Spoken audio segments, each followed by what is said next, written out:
Let me say it right away. I live in America voluntarily. And if the current administration, with its heartless, shameless, destructive, short-sighted, and of course anti-American immigration policy allows me to stay here, I will. I'll stay, so be it. But over the last 3 years in America, I've accumulated many grievances regarding local norms and customs. And no, we aren't going to talk about fake smiles or obsession with Mountain Dew Baja Blast. Instead, today's menu includes fast food conservatism, the Jewish space laser, mandatory $100 tips, and much more. Enjoy the video.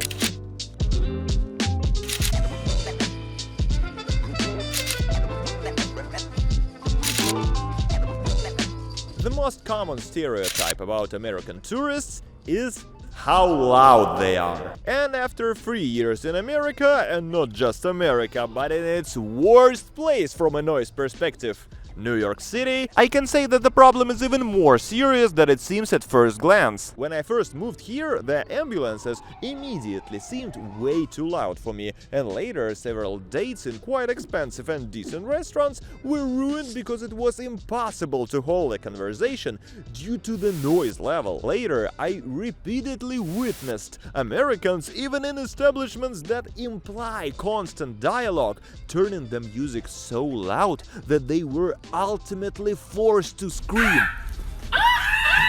And some of these observations are even confirmed by statistics. According to them, American restaurants and ambulances are on average 10 to 20% louder than European ones. The American OSHA standard for an 8-hour workday allows for a noise level of 90 decibels. At the same time, during peak hours, noise on the streets reaches 85 decibels, and in restaurants it hits 95. It turns out that if you went to a restaurant with your wife on a Friday night after a shift at a factory, it is in the restaurant that you find yourself in a worse environment for your psychological health than, for example, on a production line for combine harvester parts. In Europe, however, noise level on the streets, in restaurants, and even standards for manufacturing are lower. The foundation for this, like much else in America, is set by motorization. After all, it is the cars, which are significantly larger here than in Europe, that are responsible for both street noise and the necessity of making the ambulance's sirens so piercing. And I don't want to say this is all one big conspiracy theory, but research also shows that in noisy establishments, people tend to eat, drink, and vacate the table for new visitors noticeably faster.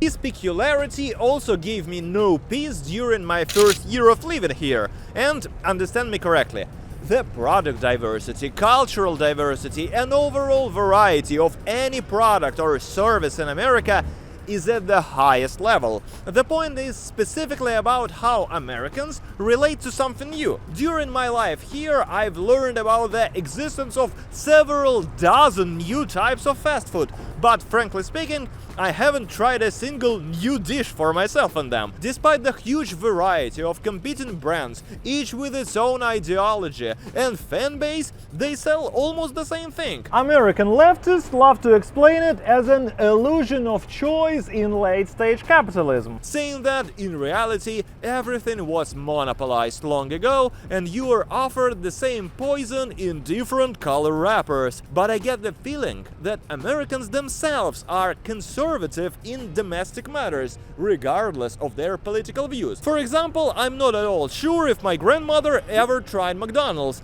but I am sure that if she did try it, she definitely wouldn't like it, at least ideologically. Yet in America, many brands of soda, toothpaste, and household electronics can easily be over 100 years old. This, of course, deserves a more detailed study, but anyone who has been to America can easily see confirmation translation of my words. For example, on 125th Street in Harlem, there are 13 different chicken fast food joints. Their menus are really almost identical. And let me remind you that we are talking about one single street, meaning north and south of it you can find even more identical establishments. Market laws tell us that such situation could only arise because of the extremely high demand for one specific type of product without unnecessary experiments or changes. But it's important to explain what I'm comparing this to.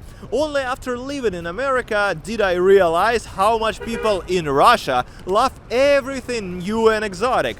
Despite the fact that Russia does not have such a vast number of different nationalities, ethnicities and cultures, Russia enthusiastically picks up all global trends, repeats them, reworks them in its own way, and offers free additional fusion versions for each of them. Even if a week later this experiment is considered nonsense, this week it is needed to give the feeling of something unseen. And this, is my view, also stems from consumer demand. And in case of Russia, this is largely due to the internal Russian desire to be on the same page with the rest of the world. And if, once again, the Russian government's ambitions have stood in the way of this. But let's return to America. Literally while recording this video, I stumbled upon the news that another legendary establishment in New York is closing. After 75 years of operation, a diner is tragically ceasing its work, and here's what it's looked like. If you feel like writing a comment, well, this place has been abandoned for a long time anyway, no, the owners just haven't updated the sign, or the menu, or the interior in a long time. And of course they don't have a website, let alone Instagram or other social networks. In the comments, everyone is mourning the heavy loss, and someone even blames the newcomers for everything. Meanwhile, I didn't see a single comment about the sign. And if it seems strange to you, in America this is everywhere. Certainly, there are plenty of establishments with modern design and workflow in America, but truly time-tested places are often look like as if they have been legally forbidden from updating their interior and menu for 50 years at least. And by the way, yes, the common opinion that they don't know how to cook in America begins for many specifically with diners, although in these establishments it's not the taste that's important, but specifically the stability. Americans are not unique in this. You can Google dishes of, say, Czech Republic, for example, and it's unlikely to whet your appetite. Or what can you say about famous Russian holodets? Means meat jelly.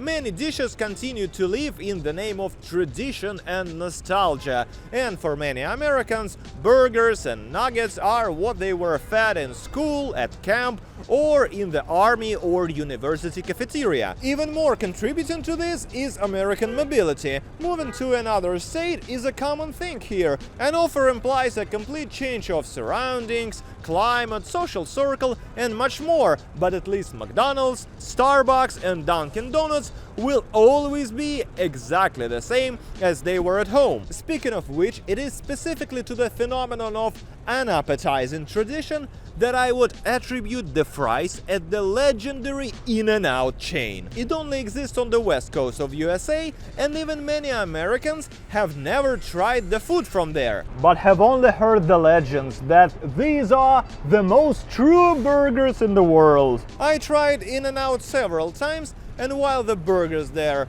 I wouldn't say they are legendary, but they are at least good, the fries are just plain bad. They are among the worst I've ever tried, including the fries from a bowling in my small hometown in Russia called Khimki. The In-N-Out one gives the impression that they really are preserving a century-old recipe, but it turns out that 100 years ago people were perfectly fine eating some cartons as French fries. And while all other fast food places have stepped far ahead, In-N-Out continues to feed people fried cardboard, and Americans even like it. After all, what wouldn't you do just to feel the taste of childhood again?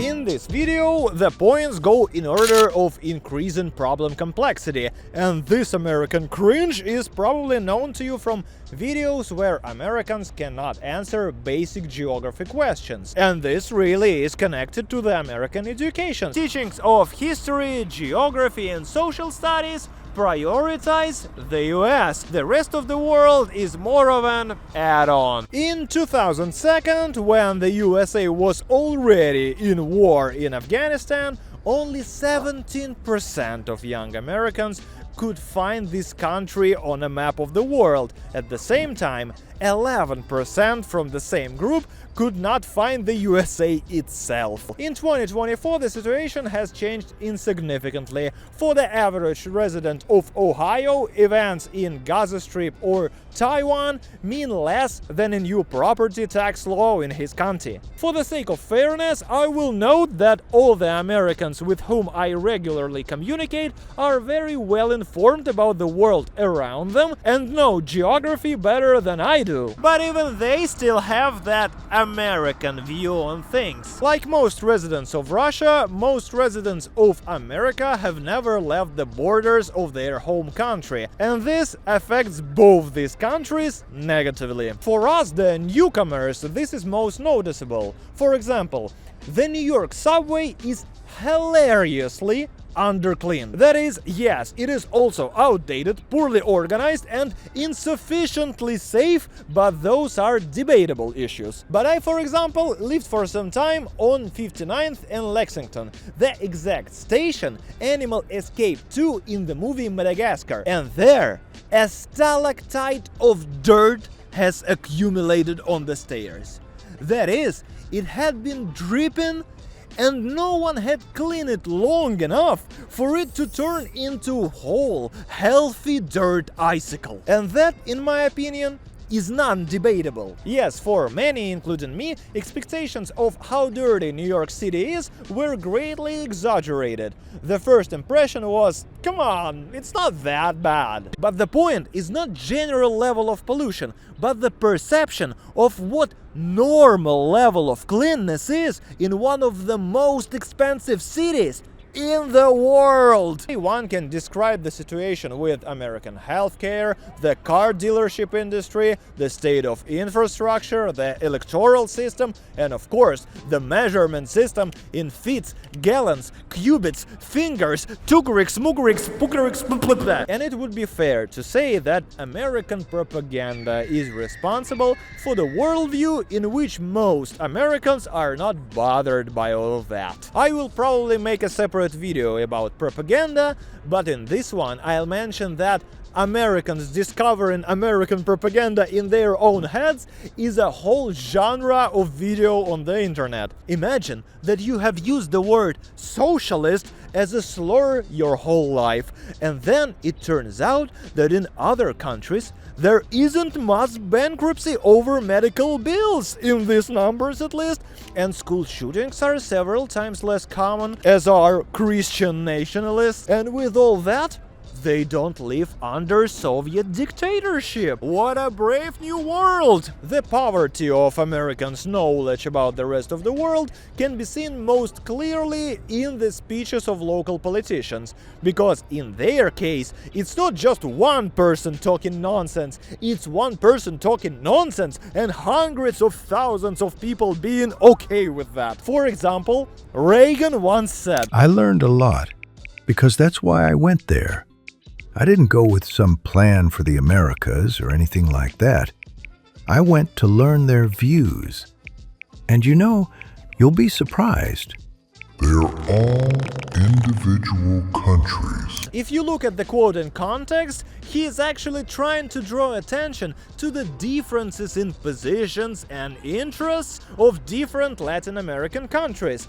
But it came out so perfectly. Records for most cringy quotes have long been broken by Trump supporters. Tulsi Gabbard once stated the US is not that different from Russia on issues of freedom of speech. She said it in 2022. And there is a lot of similar examples, but my favorite one is in an interview with Fox News in June 2025, Trump was describing letters he intended to send to world leaders regarding tariffs and choose Japan as an example.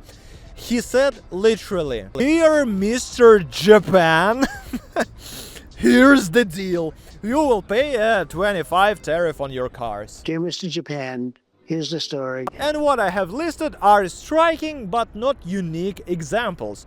Too often when Americans compare themselves with other country, any other country, it turns out that all the information about the country they gleaned from memes and Assassin's Creed. For example, you can often hear critics of the US inside the US calling it a third world country. From those who have actually been in third world countries, such a comment is rarely heard. But let's give credit where it's due. The USA is a continent where almost everything exists. From the tropics of Hawaii to the Arctics of Alaska, which relieves many of the need to go abroad for a change of scenery. The same applies to cultures. More than 53 million immigrants live in the country, which is 16% of the population, so representatives of pretty much the entire world are already inside of the US. But it's still cringe.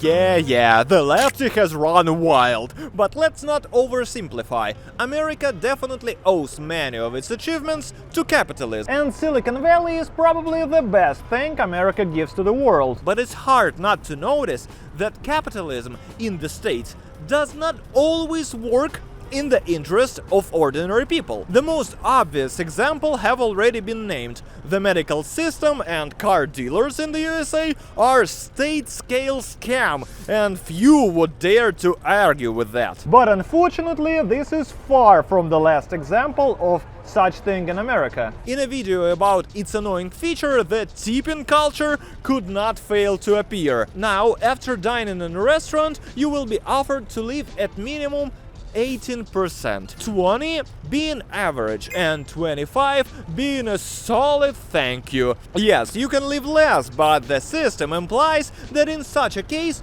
you are a cheapskate. And here the saying is also widespread: if you can't afford the tip, you can't afford to go to the restaurant. But if only it were limited to restaurants. A similar system is now in taxis, barbershops, online services, tattoo parlors, and much more. For example, if you want a massage, they might ask you for payment with a tip before the service itself. If you feel that in this case the very essence of a tip is lost, you're right. Here they call it tip creep, implying that tipping culture is spreading into new fields. At the same time, if you refuse to give a tip, someone might enter into open conflict with you, and the internet is full of these videos. I want to say it's a nice house for a $5 tip. You're welcome. So, how did this happen? It would be logical now to tell stories about counts and kings who rewarded their servants this way. But no, in the USA, tips initially didn't take the root. In the late 19th century, there was even an active anti-tipping movement. It was considered a humiliating remnant of European feudalism, where servants depend on the master's mercy. In 1915, states Washington, Iowa, and Arkansas literally banned tips by law as bribery. But like much in America, the attitude towards this issue was changed by slavery. After the abolition of slavery in 1965, railway companies, primarily Pullman Company, massively hired former slaves for the positions of porters and conductors. They paid them almost nothing, telling customers directly, give them a tip, they live on that. Companies saved on wages by shifting the workers' upkeep onto passengers. This model spread further to restaurants, hotels, barbershops, and always according to the same scheme.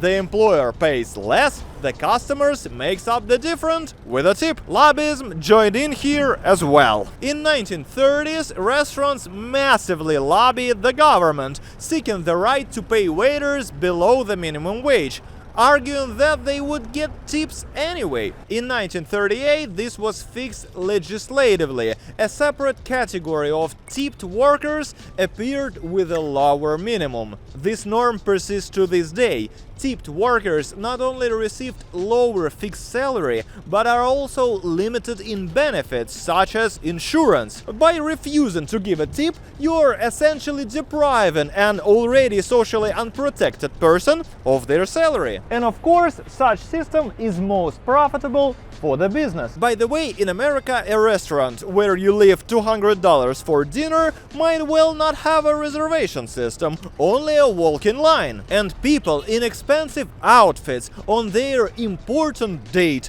will endure heat, rain, snow, and wait of 30, 40, 50 or more minutes. This relieves the restaurant of need to organize bookings and provide the establishment with free advertising. Queues here are absolutely normalized and don't bother anyone. And this, of course, is also profitable specifically for the business. Many believe that specifically such freedom allow businesses to develop and experiment more easily. But in my opinion, American food service industry feels too relaxed. Undoubtedly, the question of what the market in America can and cannot solve deserves a more detailed discussion.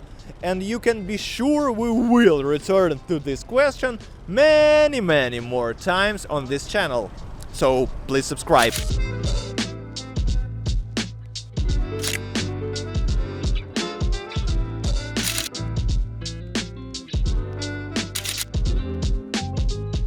Religious freedom is a fundamental principle of America, so much so that it is contained in the very first amendment of the Constitution. More modern laws were added to it later, protecting not only the right to believe, but the right to act in accordance with one's faith. The state has no right to determine what is a correct religion and what is a sectarian nonsense, and local courts have protected even such controversial practices as ritual animal sacrifices or the right of corporations not to pay for employees' contraception based on the owner's religious consideration. Right now, there are more than 300 different religious groups and organizations in the USA, reflecting huge diversity of different faiths and beliefs. And despite the fact that I'm an atheist, the opportunity to see a temple, a mosque, and a synagogue on one street I perceive as a sign of a healthy society. But sects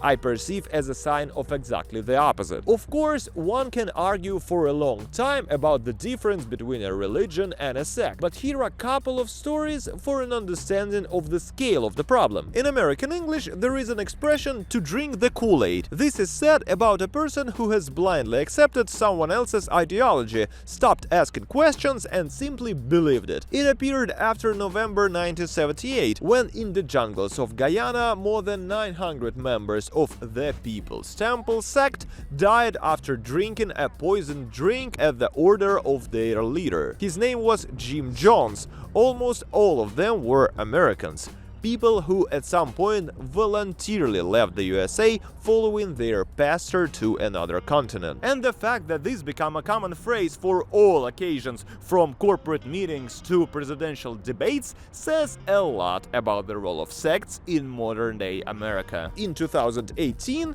the actress from the series Smallville, Allison Mack, was arrested. She was one of the recruiters for the NXIVM sect. Since 1998, it had been operating by positioning itself as a personal growth company for successful people. But within it, there existed a secret organization where women were recruited as slaves, branded with hot irons, and blackmailed with compromising material. As a result of the investigation, its creator was convicted of human trafficking, sexual exploitation of children, and racketing. He received 120 years in prison. And also, you have probably heard about about Scientologists, if only because among their members at various times were Tom Cruise and John Travolta. The Church of Scientology was founded in 1950s by American science fiction writer L. Ron Hubbard, and today officially operates in dozens of countries. In the US, since 1993, it has had the status of religious organization, which exempts it from taxes. The church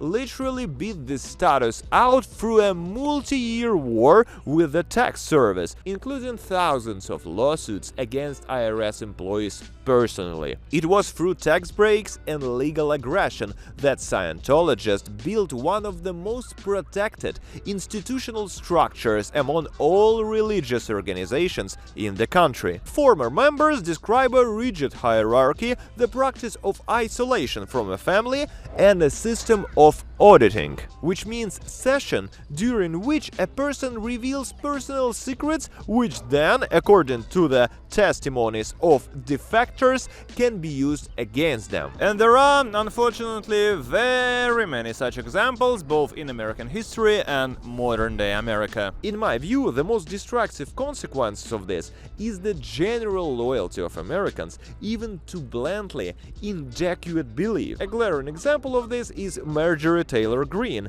a congresswoman from the Republicans. She supported the theory that the California wildfires were caused by a space laser controlled by the Rothschild family, along with a number of other Jewish financiers. Also, she stated that the US government controls the weather and specifically directed Hurricane Helene at Republican districts to influence the elections. But despite this and other statement, she was pretty much accepted in the highest circles of Republicans until the last moment. Until she became disillusioned with Trump because the Epstein files. It turned out he wasn't ready to be an ally of conspiracy theorists for the bitter end, and now he calls his former supporter Marjorie Taylor Greene. In general, the status of Christianity in modern America deserves a separate discussion. The ideas of many modern politicians, including members of the current administrations, directly contradict the ideas of founding fathers. But we'll talk about that sometime next time. Push the subscribe button. I'll show it to my mother. I'll say to her, look, I have subscribers who are not Russians. Can you imagine it? Are you proud of me?